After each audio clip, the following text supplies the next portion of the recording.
So we're at the Winterland Festival in the middle of Five Points, traditionally the bohemian district of Jacksonville's Riverside area.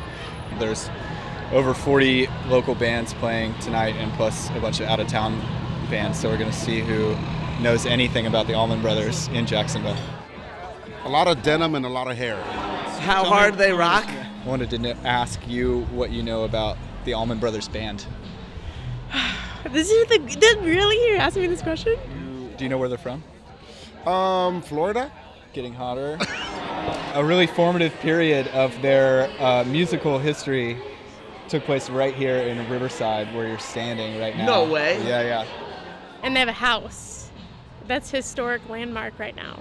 You know who else was formed in Jacksonville, though? My favorite Jacksonville band, Limp Bizkit. Which record do you We have Live at the Fillmore, and then what's the first album? Self-titled, The Allman Brothers? Yeah.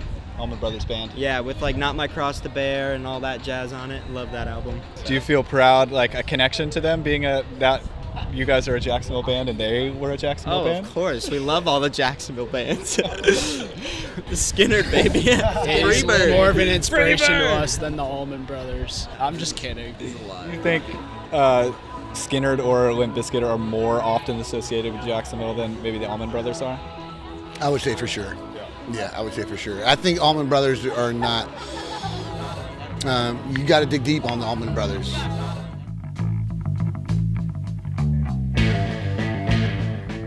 Today, we're digging deep, diving into what was arguably the most formative period of the Allman Brothers Band, a span of roughly 4 passion, drug, and kismet-fueled months in which all of the pieces of this legendary group came together, right here in Jacksonville, Florida.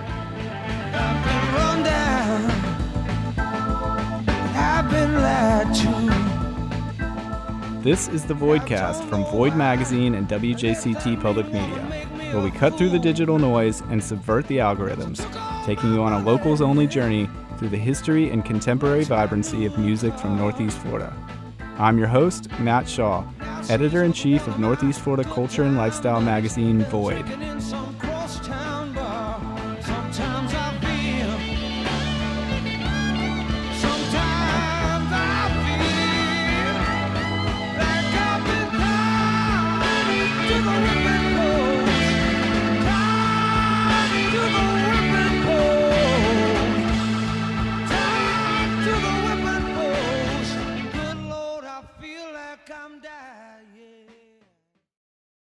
If you don't know much about the Allman Brothers Band, here's a quick foundation. The Allman Brothers Band remains one of the most critically admired groups of its era. They were commercially successful too, selling something like 10 million records. ABB songs like Dreams and Revival, many of which were written or came together during the band's time in Jacksonville, turned the late 60s music scene on its ear. The Allman Brothers' third album, At Fillmore East, is widely considered one of the best live rock albums ever.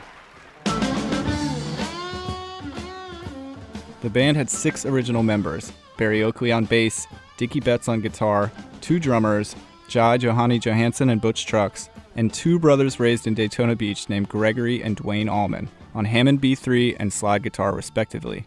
Each member is individually heralded as one of the best to play his instrument. For instance, both Dickie Betts and Dwayne Allman made Rolling Stone magazine's list of 100 best guitarists of all time. Betts at number 61, Allman at number 9. And if you were around Jacksonville in 1969, you could have met them, maybe at the comic book club downtown, or seen them perform before any of this fame, at a free concert in a park, like Willow Branch Park in the Riverside area. So the Allmans played here. They jammed for 3 months and they moved. Yeah. Non-stop jam. So They jammed for the season. On a Monday morning, I visited the park with my friend, musician and journalist Daniel Brown. He writes the arts and music column for Void Magazine, and he's a wealth of Jacksonville music history knowledge. It's a gray, what month is it? February day. February. So we're like roughly 50 years removed from when the Allman Brothers were jamming here.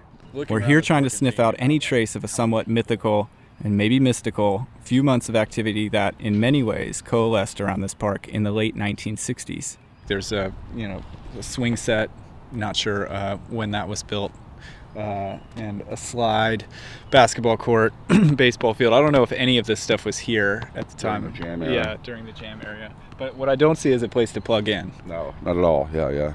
Looking around this park and thinking about, like, how many people do you imagine were, like... I've seen pictures. I don't think it was not like the Dead in Haight-Ashbury. It was like a smaller, lower... I can't believe that the city allowed this, too, which still kind of trips me out, that somehow these hippies were playing in Jacksonville in a park, that the cops weren't here with, like, batons swinging on Hippie Skull.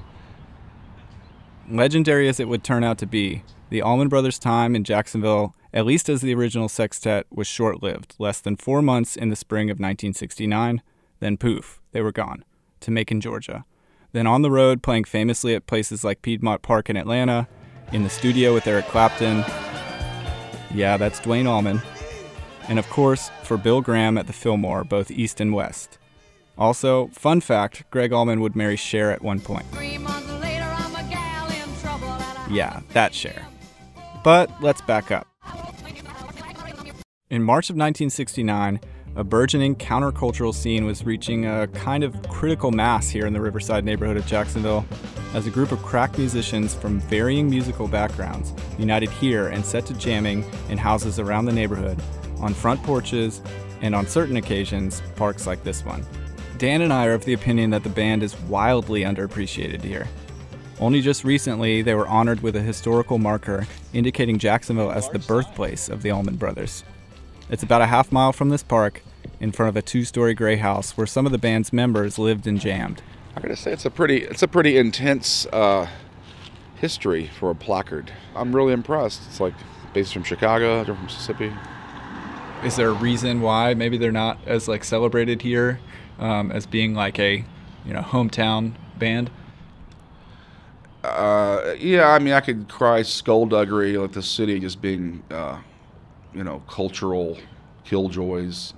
It took like 50 years to put a plaque in front of a house. I mean, to me, that's the city. I mean, there should be a bronze statue of Duane Allman at 5 Points, because any other city would take advantage of this. I mean, admittedly, with Skynyrd, but the Allman Brothers were such a huge and unique band even for that era. The Allman Brothers Band is often lumped in with other Jack's exports, like Lynyrd Skynyrd and 38 Special, and labeled Southern rock. The term, at least as far as ABB is concerned, is wholly inaccurate. Duane and Gregg were reared on a heavy dose of R&B and rock and roll. Other members brought infatuations with folk, psychedelia, and jazz. As a group, they were famously improvisational. Performances could last 3 to 4 hours.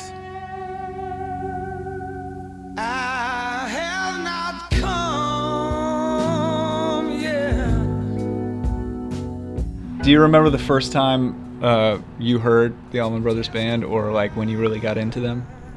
Well, I'm old, so I was a kid in the 70s. I had a friend who lived in Jax Beach, and her mom was this like old hippie, and we'd go up there to her apartment, and her mom had all these cool records, so while we were like rebinding Bibles, we'd listen to the Allman Brothers, and that's where I first heard what is one of my favorite performances ever, which is In Memory of Elizabeth Reed at Fillmore East. That was just a mind-blowing song, and when I hear it today, it still kind of takes me back to that like apartment, let the windows open.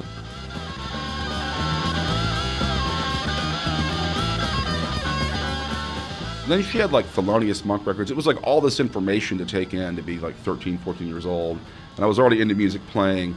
But to hear like the Allman Brothers and then hear like this Monk record, it was just like so much to process, but like in a good way, in a very good way.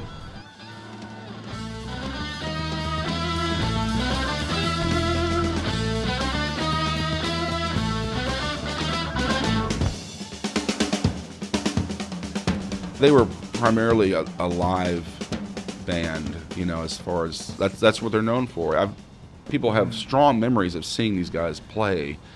Even through the alleged haze of the 60s, you know what I mean? Like, people have specific memories of seeing them, and they really didn't play as a band for that long. But they toured constantly. Like, the time that they wore that original lineup, they were always playing. If you read about it, was like they play hundreds of dates a year. So obviously they weren't worried about making hit records at all. They were trying to just play all the time, The Allman Brothers have this, to me, this is like mystical lore about them, you know, like, oh, I saw the band, you know, at the hardware store, you know, that kind of thing. All these stories came up. It's like almost people feel like obligated to create this mythology around them, which is interesting to me.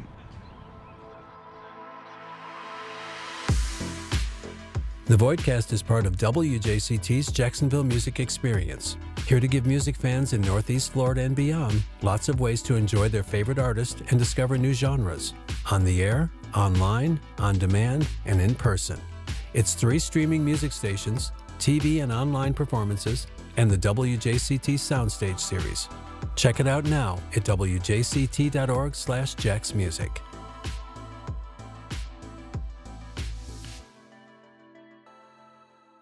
A comprehensive and accurate historical account of the Allman Brothers Band has eluded even the most accomplished music journalists. Hello. Hi. Linda. I'm ready. You're done. Matt. But if there's anyone who can give me the straight story on the Allman Brothers' time here in Jacksonville, it's Linda Miller. I wanted to marry George Harrison. I think I came pretty close. Linda didn't marry a Beatle, but she did marry an Allman Brother. Well, I should say a member of the Allman Brothers Band, Berry Oakley, who would become the band's bassist. Linda grew up in Murray Hill on Jacksonville's west side. She remembers the scene well, pretending to be a horse as a little girl, Beatlemania in middle school. Say that something, I wanna hold your hand. Through high school, the music was just more and more happening. I became less interested in high school. We'd walk home to my girlfriend's house through all these beautiful neighborhoods, and we'd pick out our houses, you know, and be smoking cigarettes to be cool, and walk back to my one friend's house where we'd listen to music and, you know, dream and imagine. And this scene evolved as, you know, there were more and more concerts on the weekends, like at the Riverside Women's Club. That was you know, that joint was jumping. Various other venues, you know, clubs, anywhere where there was a stage and chaperones. We went one night and there was this, you know, band that looked like they were right out of San Francisco. The dance floor is lighting up.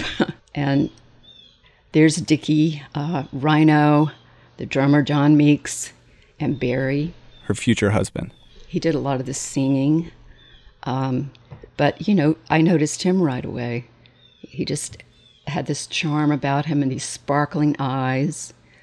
And he came over, somebody introduced us.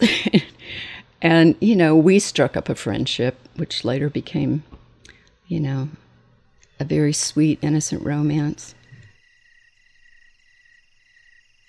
We'd sit out on the porch and watch dragons crawling through the palm tree in front of the yard, and everything was sparkling and colorful, if you know what I mean. One night, we walked down the street to Willow Branch Park, and we're just running around on all fours in the grass. There were little creeks running through the park, you know, and hills. So we're running around, he's going, "You're my mate," you know, and like we're tigers or lions. And he runs on all fours and jumps across this creek, and he says, "Come on, Linda, you're my mate. You have to do this too. You have to follow, you know, follow your mate." So I jumped over the creek on all fours. You know how we kind of put our vibes and soaked up the vibes of Willow Branch. This was the 1960s, when rock and roll was becoming a worldwide phenomenon. The Beatles and Rolling Stones-led British invasion made an incalculable number of kids pick up electric guitars and start rock bands. Meanwhile, there was a seemingly insatiable desire for bands who could perform in the style de rigueur. There were the girls who stood around and they danced together just so they could dance.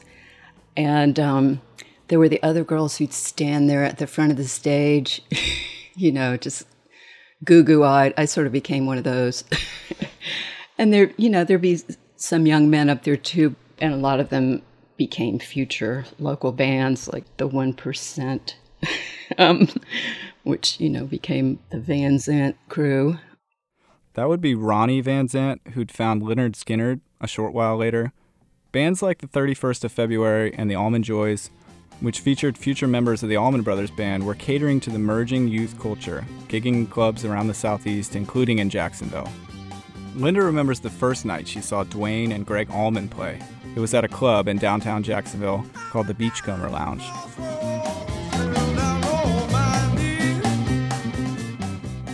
A lot of guys from the Navy would come in. In fact, the waitresses all had these Navy outfits, but they were high midriff with a little collar and low-cut bell bottoms, and they were all,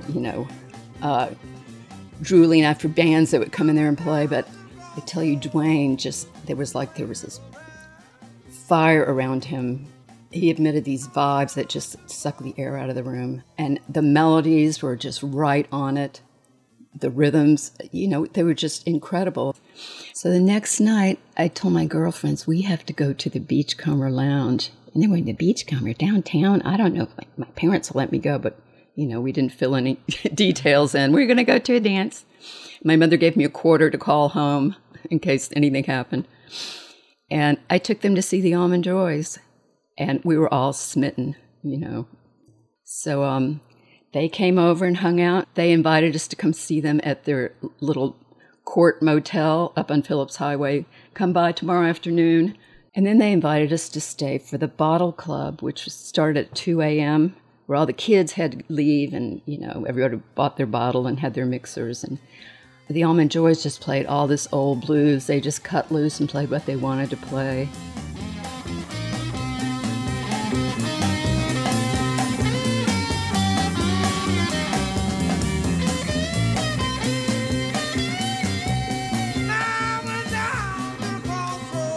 A short while later, she would introduce the Allmans to Berry Oakley, her then boyfriend. It was around this time that Oakley began assembling groups of musicians in the middle of Willow Branch Park and diving into hours-long jams.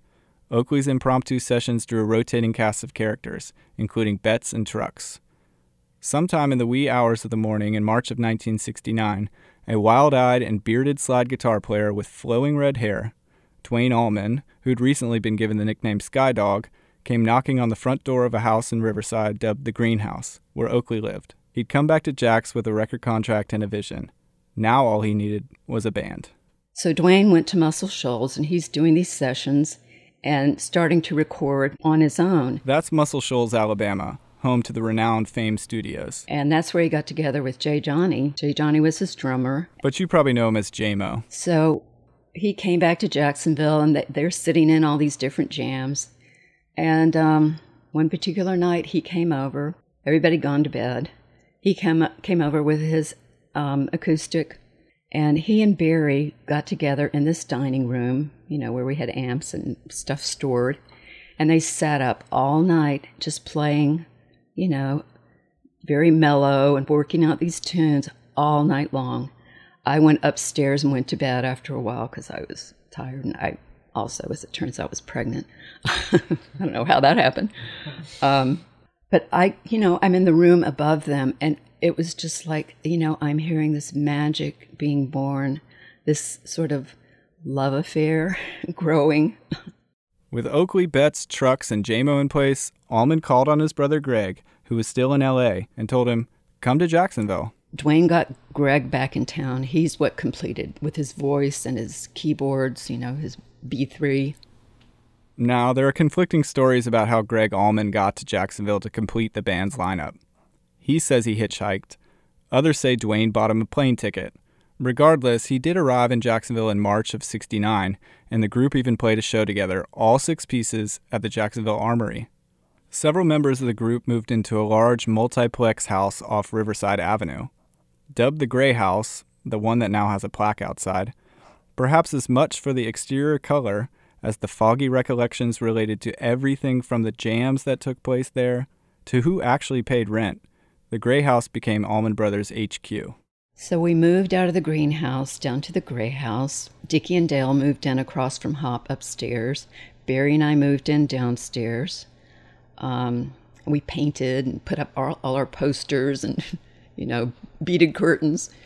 And Rhino and his wife moved in across the hall from us into these small apartments. And I remember going in and hearing the first, after they worked on the new song, hearing it played there.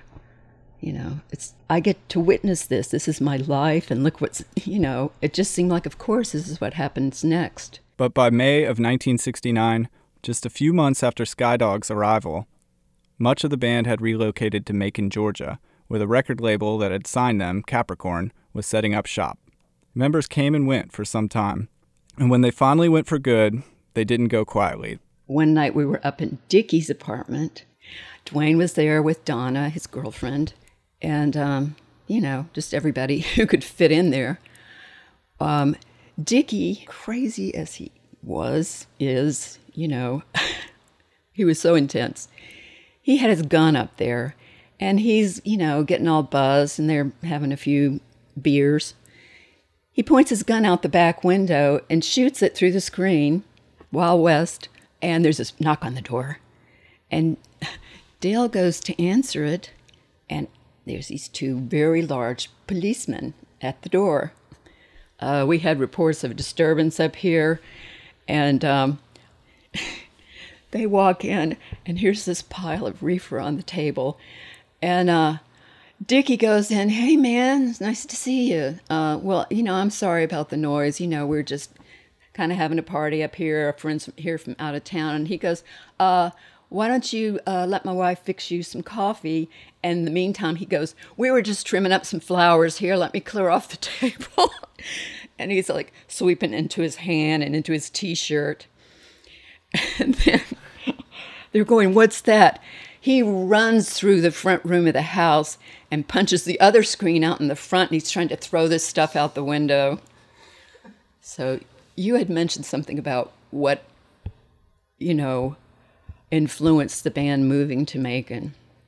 Well, was kind of the last straw. They took Dickie to jail.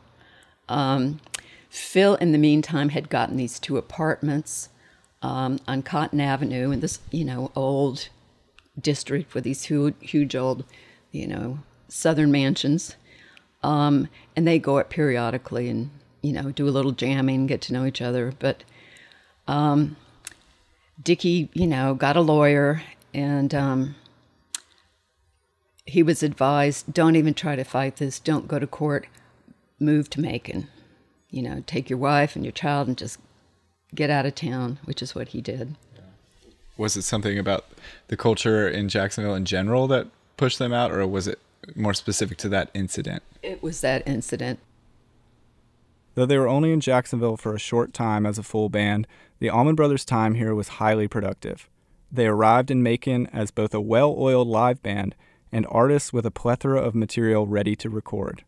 In retrospect, it's rather fitting that they packed so much into their short stint in Jacksonville.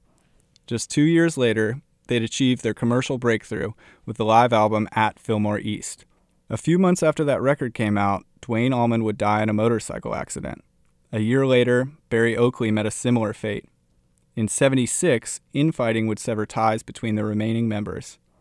But in roughly 7 years as a band, they accomplished quite a lot. This was the road that we were taking. I was being taken along on this adventure, and it was my life, all tangled up in these other lives, and it was also one life. They really became brothers. And it was not that, the hippie environment or that Jacksonville decided they didn't want anything to do with this, because it was growing and growing. People were being attracted to this good energy, As Barry created this phrase, hitting the note, he wanted everybody to hit the note. And, their playing would feed off of this good energy. The day that he died, I came home from the hospital where he'd been taken and fell asleep and dreamed that I was riding my horse out on the farm, down these clay roads and out in the woods. And I'm so happy. Riding my horse was one of my happiest pastimes. And the sky turned really dark, like before a storm, that kind of electric gray. And, the green trees looked electric, just that pre-storm thing. And it was like what I used to call an instant bummer. I became very sad, and I realized that Barry had died. And then I feel this hand on my leg, and I look down, and Barry's walking beside me. and his face is just glowing, and he's smiling at me. This thing about, I don't know if there's a band in heaven or, but I think we do, our spirits do greet each other, that, there's this energy. You can't destroy energy. It just takes a new form. And so much energy was created, during this short lifetime of, our family.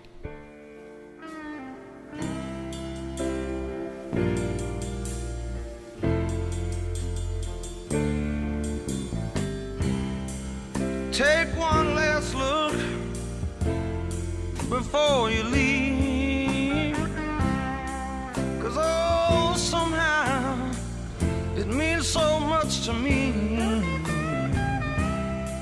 And if you ever need me, you know where I'll be. So please call home if you change your mind.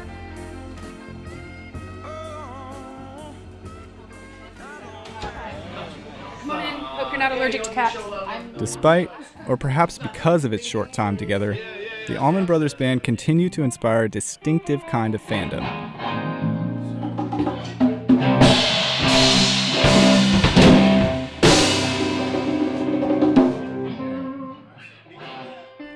Melody Trucks has played her fair share of Allman Brothers covers with her group, the Melody Trucks Band. She's the daughter of late Allman Brothers Band member Butch Trucks, and his picture is actually the centerpiece of a sentimental collection of heirlooms attached to her necklaces. Today, she's just finishing up band practice in her living room. Tell them to message me. Okay, you guys want to go outside? Because there's going to be a lot of noise back and forth with them packing out.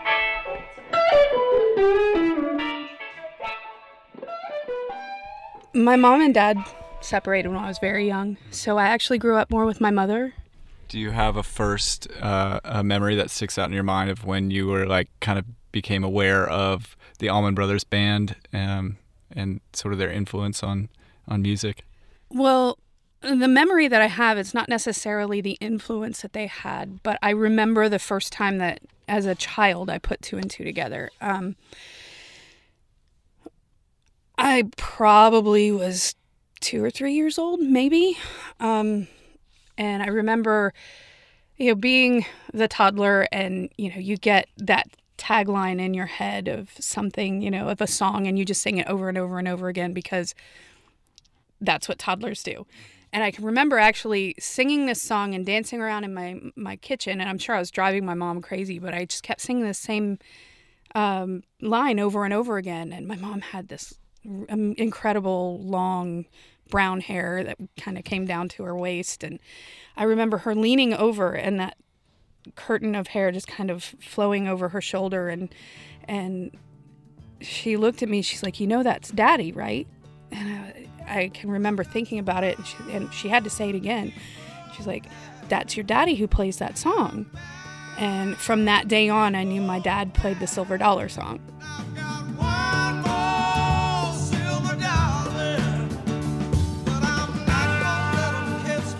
Melody's got music in her blood, obviously. Her older brother, Vaylor, is an accomplished guitarist. Her younger brother is a talented percussionist. Her sister, a dancer. One of Melody's cousins is the drummer for the beloved jam band Widespread Panic.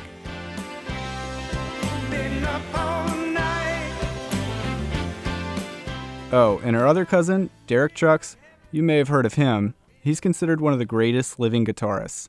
Do you have people come up to you often when you're playing out that ask you about the Allman Brothers Band? Is that a common occurrence in your life as a musician?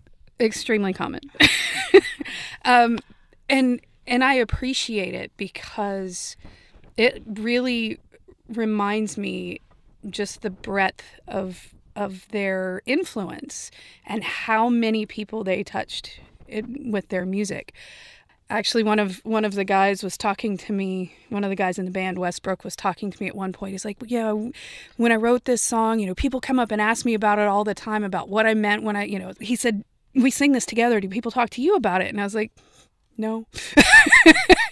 It's because every time that someone comes and talks to me, they're talking about my family, which, like I said, I embrace because it's pretty humbling to realize just how many people they actually touched.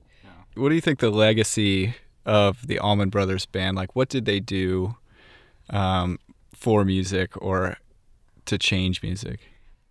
They didn't bind themselves by genre. They didn't bind themselves by, musical structure. They didn't bind themselves to anything that was quote unquote, the norm.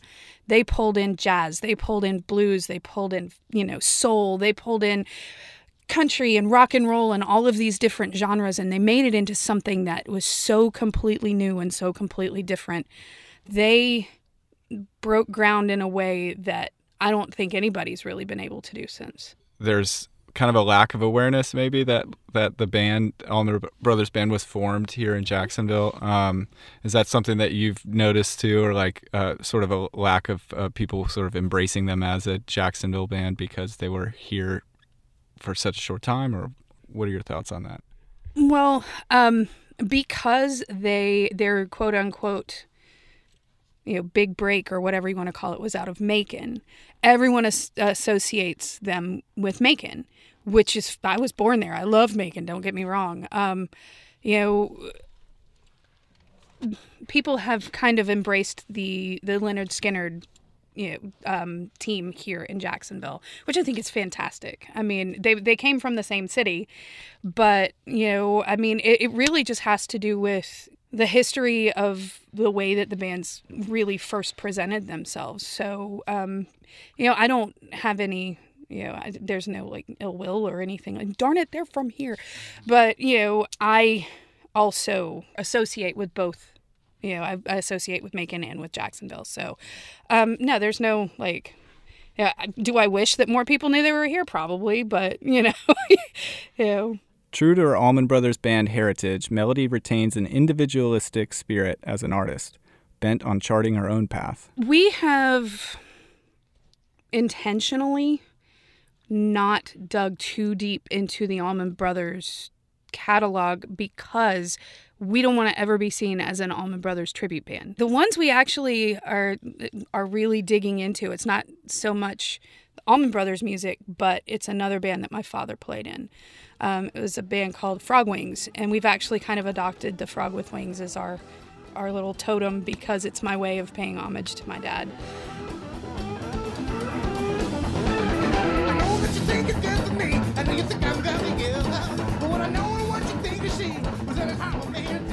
But she can't help but keep the band's music alive. She's sure to plug in a cover of a classic or obscure ABB tune to each set, a tribute to those who came before her, which is something the Allman Brothers, a band who is known to jam on a litany of classic blues tunes, would surely appreciate. This is an old true story. This is called I Must Have Did Somebody Wrong. I wonder who.